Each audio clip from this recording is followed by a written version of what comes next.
Elizabet, je li tu? Elizabet, jer sad ja ne znam da ću dobro pročitati, Biljali, je li tako? Od Kumanova. Jesam dobro rekao, kako se zoveš? Elizabet. Dobro, šta ćeš pevaš? Od Aleksandra Pirovića. Koju? Novu. Ajde. Lagao si providno ko pas, da ti nisam bitna, nikad više pao si zbog nja. Sad ti treba bitna, ne polaži čak ni totala anestezija, nikad više, nikad ti ja.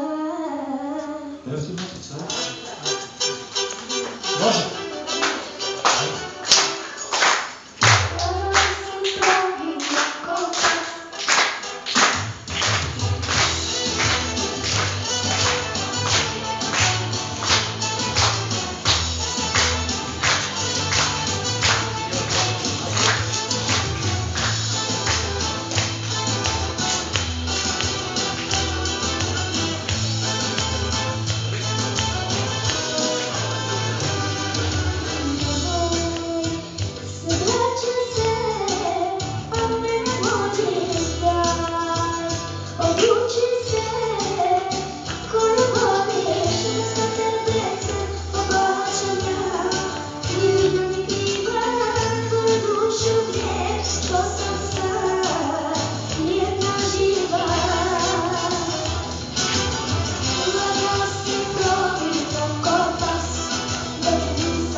Prošla?